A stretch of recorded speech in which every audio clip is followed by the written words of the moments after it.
Hello everyone, my name is Pooja. Welcome to पूजा's classroom. हम अपने प्रीवियस क्लासेस में मैथमेटिक्स का हमने जो फर्स्ट टॉपिक स्टार्ट किया था क्वाड्रेटिक इक्वेशन, उसके बारे में स्टडी कर रहे थे। तो उसके कंटिन्यूअस में ये फोर्थ पार्ट आ रहा है। हमने फर्स्ट दो पार्ट में क्वाड्रेटिक इक्वेशन क्या होती है उसके बेसिक्स के बारे में पढ़ा था। जो हमारे पास में लास्ट क्लास थी, क्लास 3, उसमें हमने कुछ स्पेशल केसेस पढ़े थे competitive exam point of view से, कि अगर वन लाइनर क्वेश्चन आए तो हमारे पास में कुछ की पॉइंट्स है, उसको देख के हम अपना टाइम सेव कर सकते हैं और अपना क्वेश्चन भी इजीली सॉल्व कर सकते हैं। तो एक छोटा सा रिकैप हम लास्ट क्लास में ले लेते हैं, फिर उसके बाद में हम कंटिन्यू करते हैं इस क्लास को। तो लास्ट क्लास के अंदर हमने क्या पढ़ा था कि कोई भी क्वाड्रेटिक इक्वेशन है ax² bx + c = 0, तो उसके मूल कैसे होंगे, मतलब कि मूलों की प्रकृति तो हम पढ़ चुके हैं। रूट्स इन पेयर, युग्म के रूप में मूल कैसे होंगे, तो हमने ये पढ़ा था कि जब a, b और c तीनों क्या हो, वास्तविक संख्या हो, रियल नंबर हो, या फिर तीनों क्या होना चाहिए, परिमेय संख्या होनी चाहिए, रेशनल नंबर्स होने चाहिए या रियल नंबर्स होने चाहिए। तब क्या कंडीशन होती है कि इसके दोनों रूट्स क्या होंगे, या फिर वास्तविक होंगे या दोनों रूट काल्पनिक होंगे। ऐसा नहीं हो सकता कि एक रूट वास्तविक हो एक रूट काल्पनिक हो। तो हमने फर्स्ट पढ़ा था कि बोथ क्या होंगे, या फिर रियल नंबर्स रियल रूट्स होंगे या फिर इमेजिनरी होंगे। ऐसा नहीं हो सकता कि एक रियल हो और एक इमेजिनरी हो, ये कंडीशन नहीं लागू होती। इसके लिए हम ये नियम कब लागू होगा, जब a, b एंड c तीनों क्या हो, या फिर रियल नंबर हो और साथ में क्या होना चाहिए, रेशनल नंबर्स होनी चाहिए, तभी ये कंडीशन हमारे लिए यूजफुल है। ये हमने एक फर्स्ट पॉइंट पढ़ा था। सेकंड पॉइंट हमने क्या पढ़ा था, मूलों के बारे में, कि या फिर दोनों मूल क्या होंगे, रेशनल होंगे, या दोनों रूट क्या होंगे, इरेशनल। मतलब कि बोथ रूट्स आर रेशनल और इधर इरेशनल। रेशनल नंबर क्या हो जाएगा, परिमेय संख्या, इरेशनल नंबर क्या होगा, अपरिमेय संख्या। तो हमने दूसरा पॉइंट ये पढ़ा था कि जो भी इस इक्वेशन के रूट होंगे अल्फा और बीटा, या फिर दोनों क्या होंगे, रेशनल होंगे या दोनों ही क्या होंगे, इरेशनल होंगे। तो हमने ये दो पॉइंट्स पढ़ लिए थे। उसके बाद हमने प्रीवियस क्लास के अंदर एक और चीज पढ़ी थी कि ax² + bx + c = 0 है। तो अगर हम c = 0 करते हैं तो हमारे पास में रूट्स क्या आएंगे, रूट्स हमारे पास में या फिर 1 आएगा या फिर -b/c आएगा। एक कंडीशन हम स्पेशल केस में ये पढ़ा था। सेकंड हमने पढ़ा था b = 0 क्या होगा, तो क्या होता है हमारे पास में कि दोनों रूट्स क्या होंगे, b = 0 करने पर दोनों रूट सेम होंगे बट ऑपोजिट साइन के होंगे, सेम एंड ऑपोजिट साइन के। तीसरा हमने क्या पढ़ा था, a = 0 होगा तो इसमें हमने क्या पढ़ा था कि एक रूट क्या हो जाएगा, a = 0 होने पे क्या हो जाएगा, -c/b हो जाएगा, और दूसरा यहाँ पे a कर दीजिए, -b/a और 1 होगा, इसमें क्या होगा, -c/a/b, और दूसरा रूट क्या हो जाएगा, इनफाइनाइट। ये हमने प्रीवियस क्लासेस में पढ़ लिया था कि रूट्स इन पेयर्स और स्पेशल केसेस हमने इसके साथ में स्टडी कर दिया था। अब हम नेक्स्ट पॉइंट है जो बहुत ही छोटा सा पॉइंट है, लेकिन उसके बेसिस पे मतलब कि सीनियर टीचर के लिए 2022 में जो एग्जाम हुआ था उसके अंदर क्वेश्चन आया था। तो पहले हम कंडीशंस पढ़ लेते हैं कि क्या क्या कंडीशंस है, उसके बाद में हम आगे कंटिन्यू करते हैं।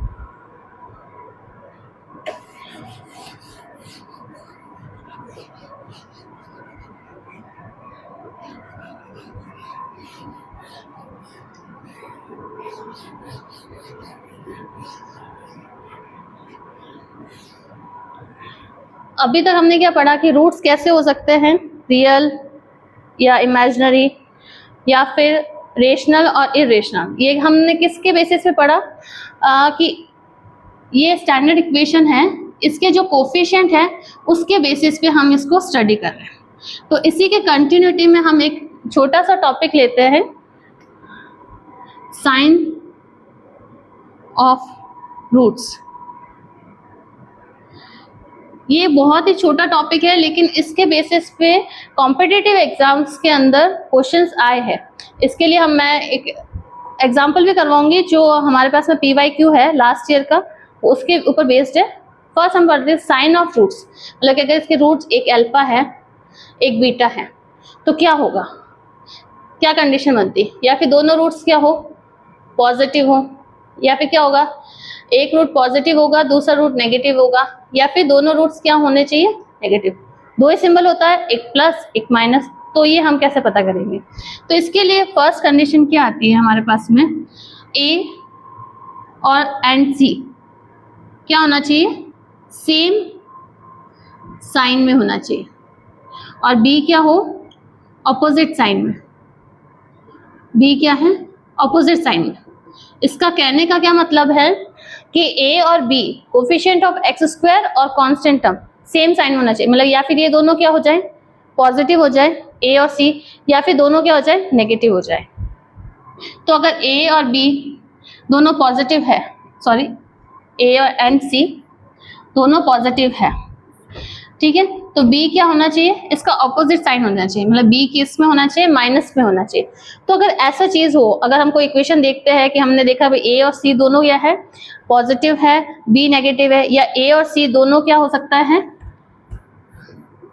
नेगेटिव में हो और बी क्या हो जाए, पॉजिटिव के अंदर हो जाए, तो यही बोला है कि a and c same sign में, बी ऑपोजिट साइन में। तो इस कंडीशन में हमारे पास में जो रूट्स होंगे इक्वेशन के अल्फा एंड बीटा, वो क्या होंगे, हमेशा पॉजिटिव होंगे। बोथ रूट्स कैसे होंगे, पॉजिटिव होंगे। ये चीज समझ में आई है। फॉर एग्जाम्पल मैंने लिख दिया 3x² माइनस 6x प्लस 7 ऐसे, या फिर मैंने लिख दिया मतलब कि इसमें आप 70 लिख दो या कुछ भी लिख सकते हो। तो इस कंडीशन में क्या हो जाएगा, मुझे सोल्यूशन नहीं करना है, मुझे ऑप्शन में दे दिया है कि ए बी और सी की वैल्यू क्या फाइंड आउट करो। तो मैं मान सकती हूँ ये क्या है, कोफिशिएंट ऑफ एक्स स्क्वायर, ये पॉजिटिव है, ये पॉजिटिव है और ये नेगेटिव है। तो मैं बिना सॉल्व किए ये बता सकती हूँ कि रूट्स के साइन क्या होंगे, दोनों रूट्स क्या होंगे इसके निकलेंगे जो पॉजिटिव साइन के अंदर होंगे। तो ये एक बार आप नोट डाउन कर लीजिए या इसका स्क्रीनशॉट ले लीजिए।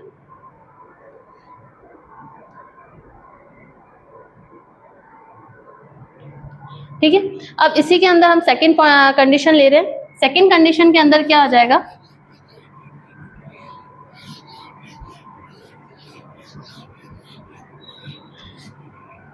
सेकंड कंडीशन में क्या हो जाएगा कि ए बी एंड सी तीनों क्या हो, सेम साइन में, मतलब तीनों या फिर पॉजिटिव हो या तीनों नेगेटिव हो। अगर तीनों नेगेटिव होते हैं तो वैसे भी कॉमन लेके वो पॉजिटिव बन जाएगा। तो मैं सिंपल ये लिखती हूँ कि ए बी और सी मतलब कि coefficient of x square, coefficient of x और कांस्टेंट तीनों क्या हो, सेम साइन में हो, या फिर पॉजिटिव या नेगेटिव। तो ऐसी कंडीशंस में क्या होंगे, इनके roots both roots are negative, दोनों मूल ऋणात्मक होंगे, दोनों मूल ऋणात्मक होंगे। ठीक है, ये भी आप नोट डाउन कर दीजिए। एक हमारे पास में थर्ड कंडीशन आती है। हमने फर्स्ट कंडीशन में पढ़ा ए और सी क्या हो, सेम साइन के हो, और बी क्या होना चाहिए, ऑपोजिट साइन का होना चाहिए। फिर मैंने पढ़ा है कि तीनों ही रूट्स, तीनों ही कोफिशिएंट्स या जो टर्म्स है वो क्या होने चाहिए, सेम साइन के होने, तीनों ही सेम साइन के होंगे तो एक क्या हो जाएगा, दोनों ही क्या हो जाएंगे, ऋणात्मक। तो पहले केस में दोनों पॉजिटिव हो रहे थे, दूसरे केस में दोनों नेगेटिव हो रहे। अब एक और कंडीशन आ रही है हमारे पास में,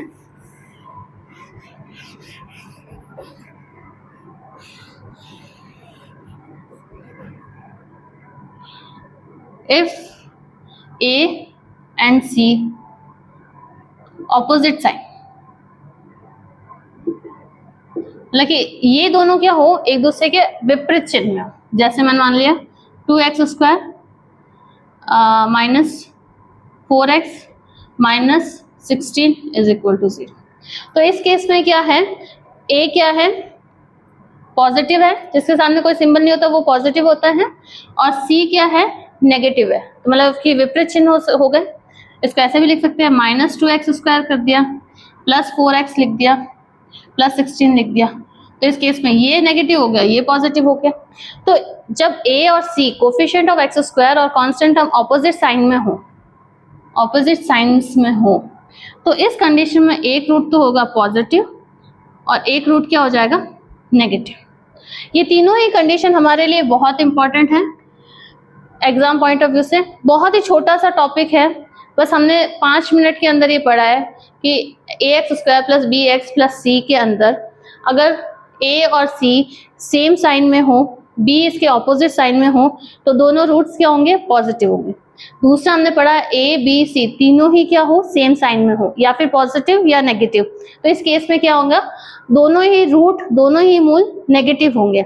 तीसरा कंडीशन हमने पढ़ा कि b के बारे में बात नहीं कर रहे, सिर्फ a एंड c, अगर इनके इनके दोनों के कोफिशिएंट्स ऑपोजिट साइड में, मतलब एक प्लस में एक माइनस में हो, तो ऐसे कंडीशन में एक मूल तो हमें धनात्मक मिलेगा और एक मूल हमें ऋणात्मक मिलेगा। ये बहुत छोटा और इम्पोर्टेंट टॉपिक इसलिए है क्योंकि इसके ऊपर प्रीवियस ईयर्स में बहुत सारे क्वेश्चंस आए, खूब सारे एग्जाम्स में। मैं रिसेंटली एग्जाम्स में बता देती हूँ, एक जो क्वेश्चन था उसके बारे में लिख देती हूँ, इसके बारे में अपन डिस्कस करते हैं। मैं हर क्लास में आपको प्रीवियस ईयर्स के क्वेश्चंस करने के लिए इसलिए सजेस्ट कर रही हूँ ताकि हम रिलेट कर पाए कि हमने जो पढ़ा है उसके बेसिस पे क्वेश्चंस जो आ रहे हैं वो हम सॉल्व कर पा रहे हैं या नहीं कर पा रहे। अगर नहीं कर पा रहे तो हमें और प्रैक्टिस करनी है या हमें कोई अप्रोच चेंज करनी है जिसके थ्रू हम सही आंसर तक पहुंच सके और विद इन टाइम पहुंच सके। क्योंकि एग्जाम के अंदर में इतने क्वेश्चंस होते हैं, मैथमेटिक्स के टीचिंग एग्जाम्स में या बैंक में भी आप देखिए, तो उसके अंदर क्या होता है, टाइम बहुत कम होता है, क्वेश्चंस लेंदी होते हैं। तो हम कुछ टॉपिक के सिंपल पॉइंट्स, जैसे इसमें कोई डिफिकल्ट पॉइंट नहीं था, हमें छोटा सा चीज याद रखना है, उसके बेसिस पे क्वेश्चन हो जाते हैं। तो ठीक है, चलिए हम नेक्स्ट क्वेश्चन इसके बेस पे कर लेते हैं। ये सेकेंड ग्रेड आरपीएससी के 2022 वाले पेपर में है, संस्कृत एजुकेशन है या नॉर्मल, वो आप चेक कर लीजिएगा। उसमें एक क्वेश्चन था x square plus 99x plus 127 equals to 0। यहाँ एक द्विघात समीकरण है, इसके मूल कैसे होंगे। तो अब उसमें ऑप्शंस क्या दे रखे थे हमारे पास में, ऑप्शन दे रखे थे बोथ पॉजिटिव, मतलब दोनों ही क्या होंगे, धनात्मक, both negative, c 1 positive and 1 negative, and d none of this. तो अब सिंपल सा है, हम एक छोटा सा डिस्कशन करेंगे कि मैंने आपको अभी साइन ऑफ रूट्स बता दिए, तो हम ये समझ सकते हैं ये पॉजिटिव, ये पॉजिटिव, ये पॉजिटिव, तो तीनों ही क्या है, ए बी और सी क्या है, पॉजिटिव वैल्यूज है। तो मैंने बताया था सेकंड केस था कि जब तीनों ही वैल्यू सेम साइन में हो तो दोनों रूट्स क्या होंगे, बोथ रूट्स नेगेटिव होंगे, ऋणात्मक होंगे। दोनों रूट्स क्या होंगे, हो जाएंगे ऋणात्मक हो जाएंगे। तो हमारे पास में ये ऑप्शन सही हो जाता है। लेकिन अगर हमें ये चीज नहीं पता है कि ये एक छोटा सा पॉइंट भी नहीं पता है, तो हम क्या करेंगे, सबसे पहले इसको देखेंगे अच्छा ये है क्वाड्रेटिक इक्वेशन, फिर हम उसका रूट्स फाइंड आउट करेंगे। अब ये है कि ये पूरा 5 मिनट आपका ले जाएगा। ये नंबर भी इन्होंने बड़ा दे रखा है 199 एंड 127, तो 99 और 127 क्या हो जाएगा, बड़ा नंबर है, तो हमें सॉल्व करने की जरूरत नहीं है। हम 1 सेकंड के अंदर पहचान कर सकते हैं कि ए पॉजिटिव है, बी पॉजिटिव है, सी पॉजिटिव है, तीनों पॉजिटिव होंगे तो बोथ रूट नेगेटिव हो जाएंगे, ये टिक हो गया, हमें कोई सोल्यूशन की जरूरत नहीं है। तो ये बहुत इंपॉर्टेंट क्वेश्चन है।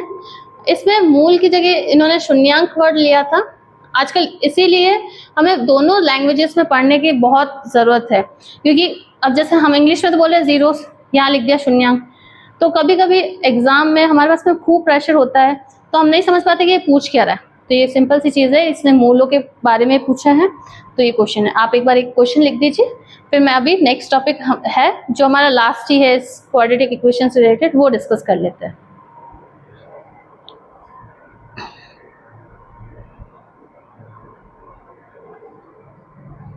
ठीक है, ये हो गया।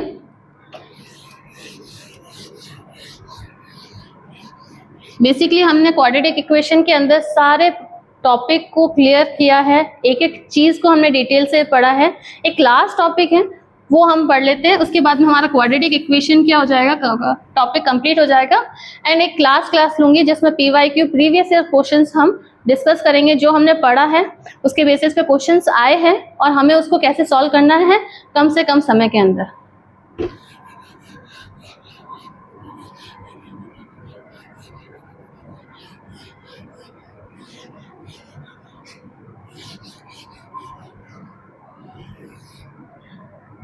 अब हमारे पास में टॉपिक है relation between roots of two different quadratic equation. इसमें हम क्या पढ़ने की कोशिश कर रहे हैं कि दो इक्वेशन है, मतलब कि अगर हम हिंदी में पढ़ेंगे तो दो द्विघात समीकरण के मूलों के मध्य क्या संबंध है, इसके ऊपर हम पूरा डिस्कशन स्टार्ट करते हैं। अभी तक मैं सिर्फ एक ही इक्वेशन लिख रही थी, ax² + bx + c = 0।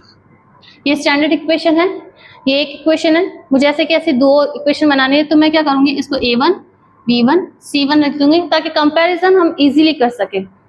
इसको लिख देती हूँ मैं a2 x² + b2 x + c2 = 0। आप चाहे तो a2 b2 c2 की जगह कुछ और अल्फाबेट्स लिख सकते हैं, लेकिन ये हमें कंपैरिजन करने में इजी रहता है, इसलिए हम इसको इस तरह से लिखेंगे। इसके अंदर फर्स्ट कंडीशन क्या है कि हमारे पास में दो रूट्स हैं, इसके α1 β1 मान लेते हैं, इसके रूट मानेंगे α2 β2। तो हम सबसे पहले फर्स्ट कंडीशन क्या पढ़ेंगे कि इन केस दोनों मूलों में से एक, दोनों द्विघात समीकरण के मूलों में से एक कोई भी मूल क्या हो, सेम हो। फॉर एग्जाम्पल इसका है मूल 2 और 3, इसका है 2 और 4, तो इन दोनों में कॉमन क्या आ जाएगा, 2। तो इस तरह से हम बोलेंगे कि 1 रूट कॉमन बोल दो इसको, या फिर बोल देंगे उभयनिष्ठ, हिंदी में बोलना चाहे तो हम एक मूल क्या हो, उभयनिष्ठ हो। तो ऐसी कंडीशन में हमें क्या करने की जरूरत है, तो सिंपल सी चीज है कि अगर इस तरह की कंडीशन आती है तो मैं मान लेती हूँ कि एक मूल अल्फा है, इसका एक मूल बीटा है, मैं मान लेती हूँ इसका एक मूल अल्फा है और इसका एक मूल मैं दूसरे सिंबल से कर देती हूँ, मैं इसको लिख देती हूँ गामा। तो इसमें अल्फा और अल्फा दोनों के अंदर क्या आ जाएगा, एक मूल क्या आ गया, कॉमन आ गया, और एक मूल क्या हो गया, अलग। तो एक मूल उभयनिष्ठ हो तो क्या होता है, सबसे पहले हमें पता है, अभी तक हमने पढ़ चुके हैं कि अगर मूल है इसके अंदर, तो मूल अगर हम यहाँ पर लिखते हैं तो वो क्या करेगा, इक्वेशन को संतुष्ट करेगा, सेटिस्फाइड करेगा। तो हम लिख देते हैं अल्फा की वैल्यूज इक्वेशंस में पुट अप कर दें। हम डायरेक्ट नहीं याद कर रहे हैं, हम थोड़ा सा समझ के फिर इसको कंसेप्ट को याद करें ताकि हमें याद भी हो और उसका हम अंडरस्टैंड भी कर पा रहे हैं कि ये क्यों आया है। ठीक है, तो अगर हमने लिखा A1, x की जगह मैंने लिख दिया अल्फा, तो ये सेटिस्फाई करेगा। A1 alpha square plus B1 alpha plus C1 is equal to 0। ठीक है, इसी तरह से इसकी भी, इस इक्वेशन की भी एक रूट हो गया अल्फा, तो उसको भी हमने पुटअप किया, तो A2 alpha square plus B2 alpha plus C2 is equal to 0। ये हमारे पास में दो इक्वेशन आ गई। तो इस तरह के इक्वेशन को हम सॉल्व करने के लिए क्रॉस एलिमिनेशन मेथड हम यूज करते हैं। वो क्या होता है, जैसे मैंने मान लिया इन दोनों के पास में क्या है अल्फा स्क्वायर, तो मैं यहाँ लिख देती हूँ अल्फा स्क्वायर डिवाइड, ठीक है, इन दोनों के पास में क्या है alpha is equal to alpha, और इन दोनों के बीच में क्या है 1 है, थोड़ा सा स्पेस कम है तो वापस रीराइट कर देती हूँ अल्फा, और इसमें कुछ भी नहीं है, कांस्टेंट टर्म है, तो हम मैंने लिख दिया 1। ठीक है, क्रॉस एलिमिनेशन मेथड में क्या होता है, ये हम लीनियर इक्वेशंस के अंदर भी यूज करते हैं। तो इसमें क्या है कि हम इसको हाइड कर देंगे, अल्फा स्क्वायर लिखा है तो अल्फा स्क्वायर को हाइड कर देंगे, B1 मल्टीप्लाई बाय C1, मतलब इस कोफिशिएंट को क्रॉस में मल्टीप्लाई किया, इस कोफिशिएंट को क्रॉस में मल्टीप्लाई किया, तो B1 C2, मैं यहाँ राइट डाउन कर देती हूँ B1 C2, बीच में माइनस का सिंबल लगाना है हमें, minus C1 B2, C1 B2। फिर नेक्स्ट क्या है हमारे पास में अल्फा है,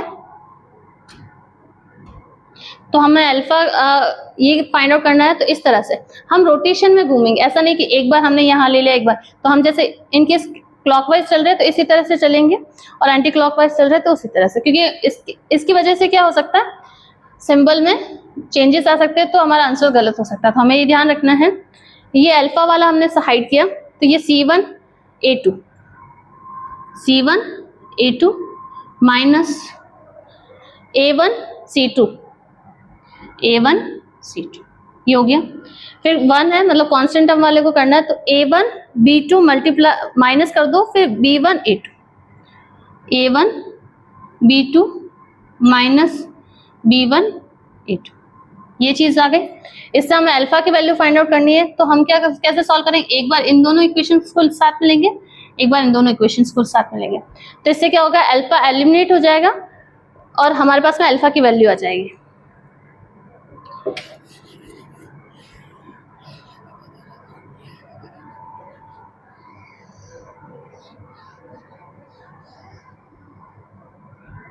तो हमें सॉल्व करना है, तो पहले मैं इन दोनों को साथ में ले लेती हूँ, तो यहाँ पे alpha square upon B1 C2 minus C1 B2 है, यहाँ पे alpha upon C1 A1 A2 minus A1 C2, ठीक है, एक अल्फा से एक अल्फा कैंसिल हो गया, तो अल्फा की वैल्यू कितनी आ गई हमारे लिए B1 C2 minus C1 B2 upon में ये क्रॉस मल्टीप्लाई हुआ, यहाँ पे 1 से ये एज इट इज आ गया, फिर C1 A2 minus A1 C2, ये हमारे पास में एक अल्फा की वैल्यू आ गई जब हमने इन दोनों पार्ट को सॉल्व किया। ठीक है, अब हम इन दोनों पार्ट को सॉल्व करेंगे, तो हमारे पास में क्या बचेगा,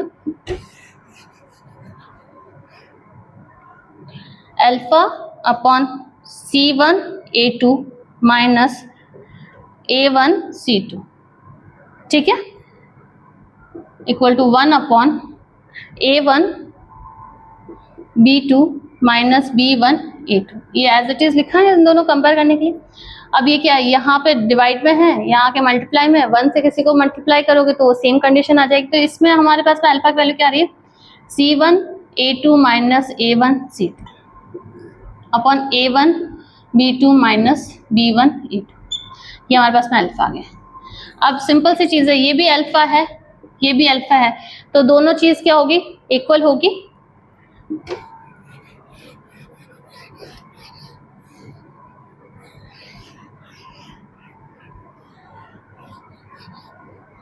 दोनों चीज इक्वल होगी, तो हम इसको इक्वल करते हैं, B1 C2 minus C1 B2 upon C1 A2 minus A1 C2 is equal to C1 A2 minus A1 C2 upon A1 B2 minus B1 A2, ये हमारे पास का कंडीशन आ जाती है। ये इस तरह के क्वेश्चंस कॉम्पिटिटिव एग्जाम्स में बहुत देखने को मिलते हैं कि दो द्विघात समीकरण दे दिए हैं, उसमें एक मूल कॉमन है, तो ऑप्शंस बताइए कि किसको, ये क्या, इसमें क्या हो सकता है। तो इस कंडीशन में हमारे पास में ये टर्म होगी वो करेक्ट होगी। ठीक है, फर्स्ट हमने पॉइंट पढ़ लिया कि दो द्विघात समीकरण के मूलों के संबंध के अंदर कि अगर एक मूल कॉमन हो तो क्या होता है। ठीक है, आप स्क्रीनशॉट लेना चाहे तो ले लीजिए, फिर मैं नेक्स्ट केस पे, नेक्स्ट टॉपिक पे आऊं। ठीक है, अब हम सेकेंड टर्म पढ़ रहे हैं।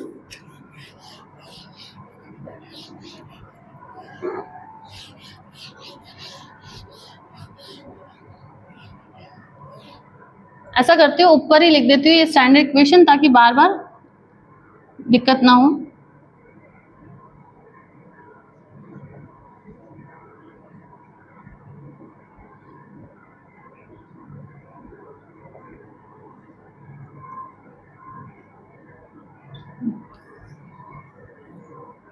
सेकंड क्या होगा कि उसमें बोला था कि एक रूट कॉमन हो तो क्या कंडीशन आती है, वो हमने पढ़ लिया। अब ये है कि दोनों ही मूल क्या हो, सेम हो, दोनों मूल समान हो, तब क्या होगा, दोनों मूल समान हो मतलब ये दोनों द्विघात समीकरण के मूल समान, इस तरह से लिख सकते हैं, दोनों द्विघात समीकरण के मूल समान हो। इसका मतलब ये हो रहा है कि इसके रूट्स है अल्फा एंड बीटा, तो इसके भी रूट्स क्या होंगे, अल्फा बीटा, मतलब इसके भी रूट्स अल्फा एंड बीटा है, इसके भी रूट अल्फा एंड बीटा। इसका मतलब ये नहीं कि अल्फा बीटा सेम है, मतलब इसके जो मूल है वही इसके मूल है। तब इस कंडीशन में क्या होगा हमारे पास में, a1 upon a2 is equal to b1 upon b2 is equal to c1 upon c2। इस तरह के क्वेश्चंस हमारे पास में एग्जाम्स में खूब बार देखने को मिलते हैं, तो हमें ये थोड़ा सा मेमोराइज करने की जरूरत है। आप चाहे तो एक बार स्क्रीनशॉट ले लीजिए, फिर मैं थर्ड केस बता देती हूँ इसका।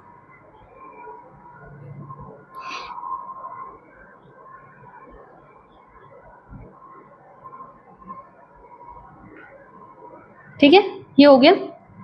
फिर थर्ड हमारे पास में एक पॉइंट आता है कि एक द्विघात समीकरण है, ये वाली मैं ऊपर ही वापस बता देती हूँ।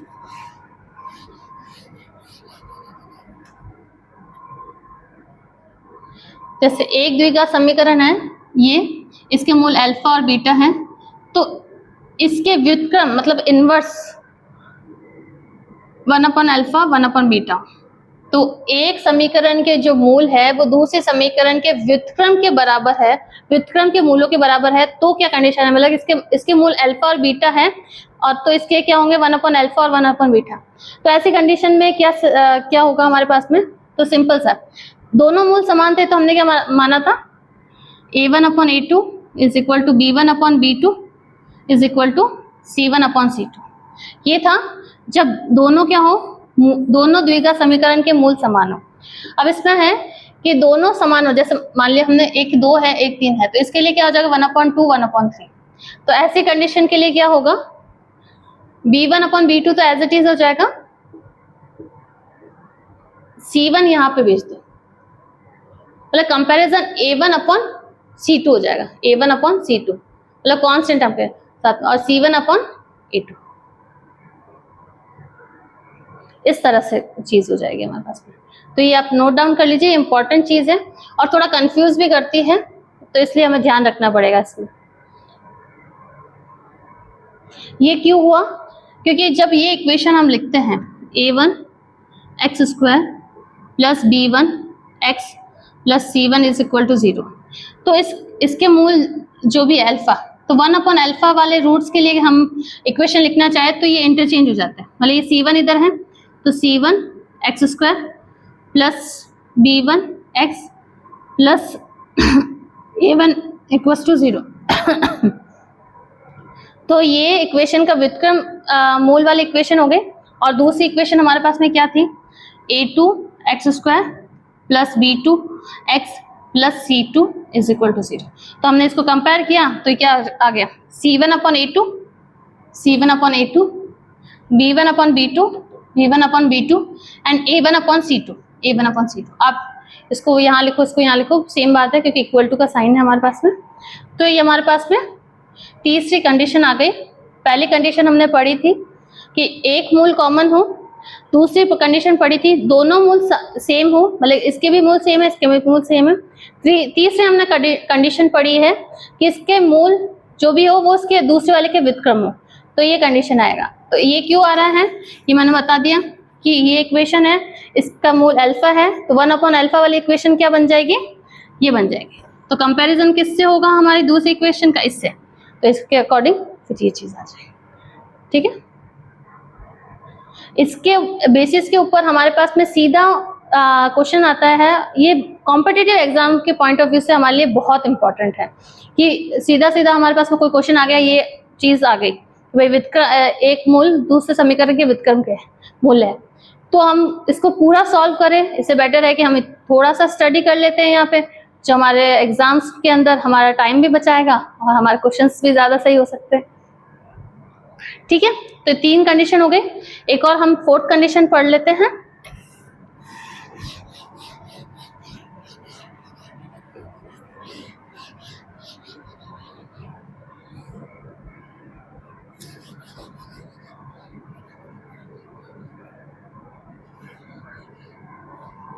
फोर्थ कंडीशन क्या है कि ये इक्वेशन है हमारे पास में, 4th कंडीशन के लिए इसके रूट है अल्फा 1 बीटा 1, ठीक है। और ये इक्वेशन है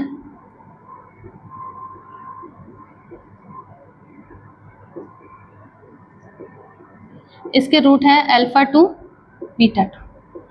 जब बोला गया हो कि इन दोनों के मूलों का अंतर क्या हो, समान हो,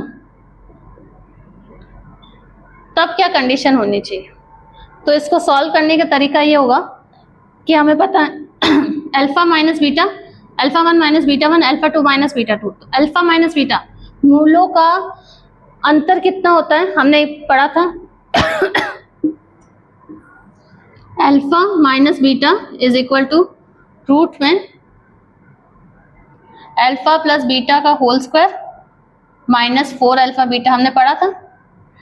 तो अगर हम यहाँ से स्क्वायर रूट हटाएंगे तो यहाँ पे स्क्वायर आ जाएगा, तो अल्फा माइनस बीटा का whole square equal to alpha plus beta का whole square minus 4 alpha beta. Alpha minus beta का होल स्क्वायर क्या हो जाएगा, अल्फा प्लस बीटा का whole square minus 4 alpha beta. तो ये चीज हम करें, बोथ साइड हम क्या कर देते हैं, स्क्वायर रूट कर देते हैं।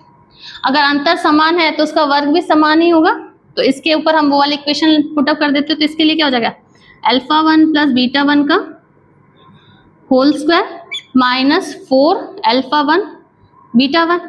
इसके लिए क्या हो जाएगा, अल्फा 2 प्लस बीटा 2 का whole square minus 4 alpha 2 beta 2, ये हो जाएगा।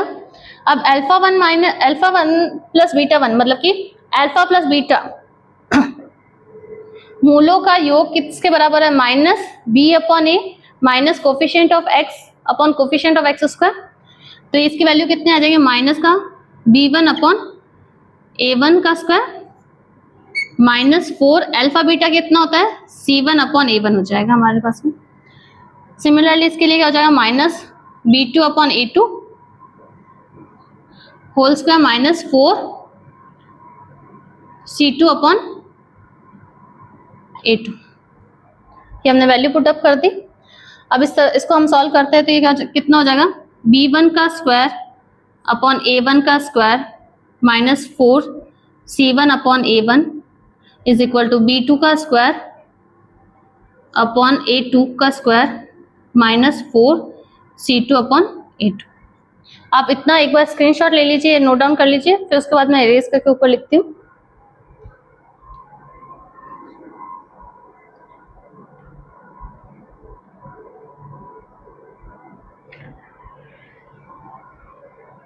ये आपने स्क्रीनशॉट ले लिया होगा या नोट डाउन कर लिया होगा, इसके आगे मैं कंटिन्यू करती हूँ।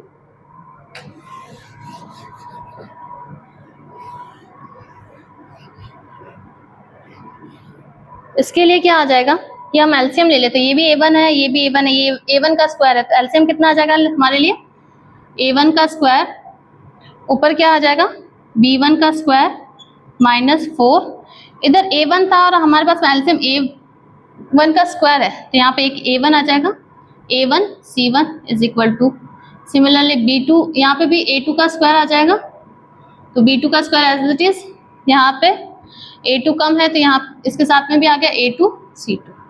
अब इसको हम क्रॉस में कर देते हैं, ये क्या हो जाएगा B1 square upon 4 A1 C1 upon, इसको नीचे मैं लिख देती हूँ B2 का square -4 A2 C2 is equal to, ये A1 स्क्वायर ऊपर चला गया, A1 का स्क्वायर अपॉन A2 का स्क्वायर।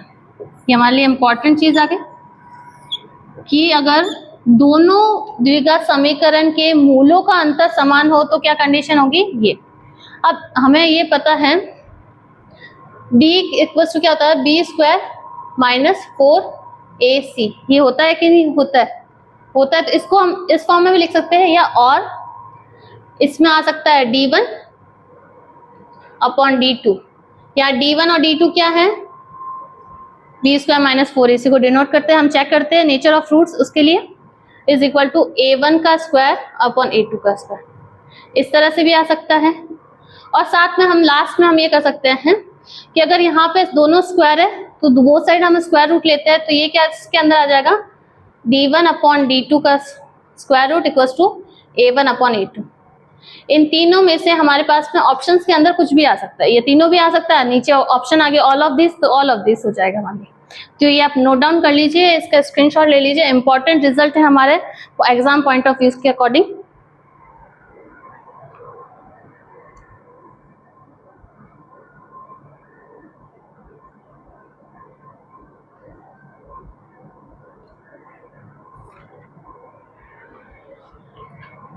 ये चीज बहुत इंपॉर्टेंट है, हमें ध्यान में रखनी है, हमारे लिए एग्जाम में बहुत हेल्पफुल रहता है ये चीज।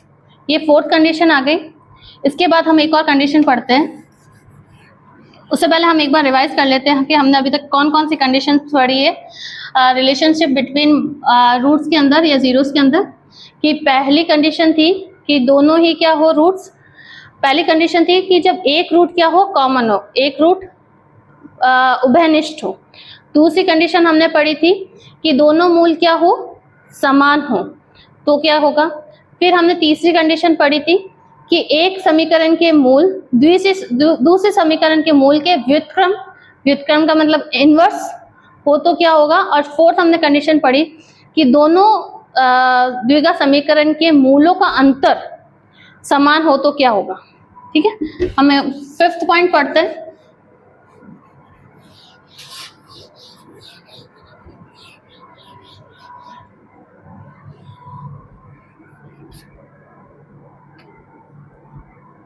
फिफ्थ पॉइंट के अंदर हमारे पास में क्या आ गया है कि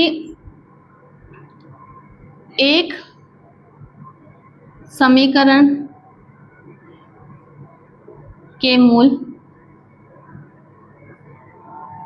दूसरी समीकरण के मूल के n गुना हो, तब हमारे पास में क्या होगा। मतलब कि एक समीकरण का मूल अल्फा है तो दूसरे समीकरण का मूल क्या होगा n अल्फा, एक समीकरण का मूल बीटा है तो दूसरा n बीटा होगा। तो हमारे पास में क्या होगी, क्या कंडीशन आएगी उस केस में। हमने क्या पढ़ा था, A1 upon A2 is equal to B1 upon B2 is equal to C1 upon C2। किस कंडीशन में, जब हमारे पास में दोनों मूल समान हो, तो n गुना हो तो यहाँ पे सिर्फ एक n डाल देना, यहाँ पे n स्क्वायर, ये हमारे पास में सोल्यूशन होंगे।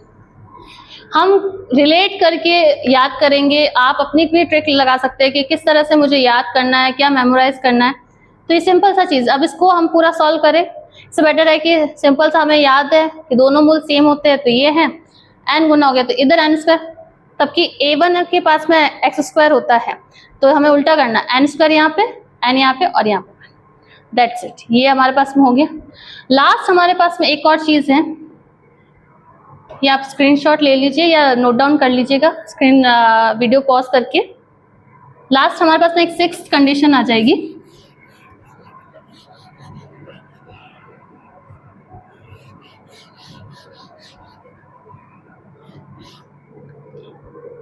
सिक्स कंडीशन के अंदर हमारे पास में क्या आएगा कि एक समीकरण के मूलों का अनुपात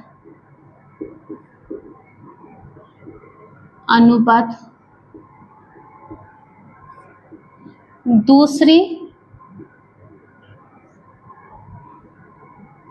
समीकरण के मूलों के अनुपात के बराबर हो।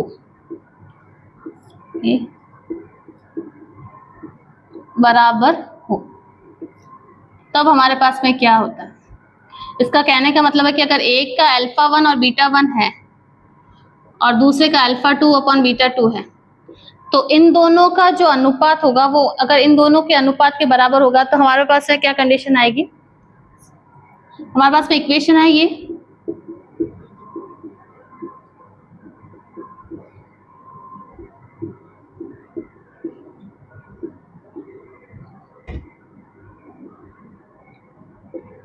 तो इसके लिए कंडीशन क्या आ जाएगी, सिंपल सा